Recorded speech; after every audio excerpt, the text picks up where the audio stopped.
Tout comme moi, vous avez oublié votre mot de passe, vous avez testé 20 mots de passe, et à force, ça a bloqué votre compte. Et malheureusement, c'était votre seul compte administrateur de votre Nextcloud, et du coup, vous êtes un petit peu dans la mouise, parce que tous vos fichiers sont stockés dessus, et c'est pas cool. Moi, c'était pas mon cas, parce que dans tous les cas, j'ai des backups en physique sur mon NAS. Je vous conseille de faire la même chose, toujours avoir des backups. Ensuite, utiliser un gestionnaire de mot de passe, comme ça, vous aurez plus de problème. Moi, c'est ce que je fais. J'ai eu un petit problème avec mon gestionnaire. Du coup, le mot de passe, c'est un peu volatilisé, on va dire. Donc, pas de souci à ce niveau-là, parce que je suis là pour vous aider. Du coup, j'ai oublié mon mot de passe. Tac, bon, j'ai oublié mon mot de passe, très bien. Qu'est-ce qu'on fait? Donc, soit vous prenez un clavier et un écran, donc vous vous connectez en physique sur la machine si vous l'auto-hébergez. Ou soit, comme moi, vous avez un VPS, du coup, vous vous connectez en SSH, tac, sur votre machine. C'est ce que moi je fais là, du coup, pour vous montrer. Et du coup, c'est tout simple. Pour changer ton mot de passe et débloquer son compte, il y a deux commandes à faire. Donc je mettrai les commandes en description, comme ça ce sera plus simple pour vous pour copier-coller. Voilà, donc première commande, on a un sudo-u www-data.php, et là il faudra mettre du coup l'emplacement de votre Nextcloud, suivi du coup de OCC.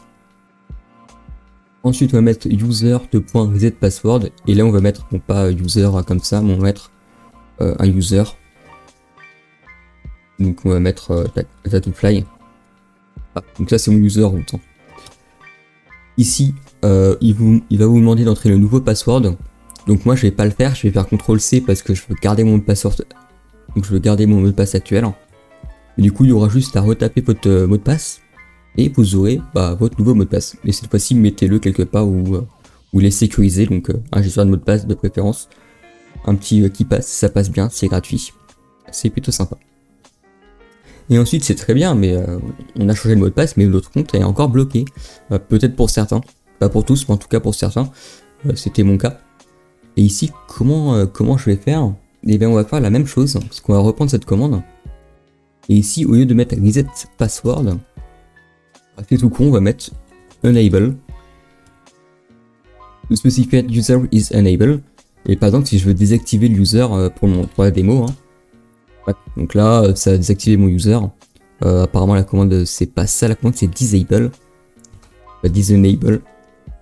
Enfin bref, vous avez compris, du coup, on a cette commande-là pour réactiver un user. On a cette commande-là pour, du coup, reset un password. Et ici, on a quelques commandes plutôt sympathiques d'ailleurs. Toutes ces commandes-là que je vous invite à checker. Donc, on peut ajouter des users, etc. Voilà, c'est un petit plus comme ça, c'est cadeau, voilà, c'est gratuit.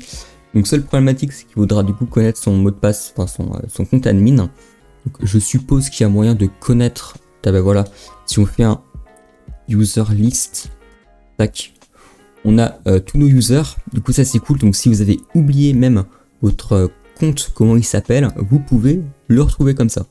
Du coup, j'espère que cette petite vidéo vous aura été utile. Et du coup, je vous dis à la prochaine dans une prochaine vidéo. Ciao ciao.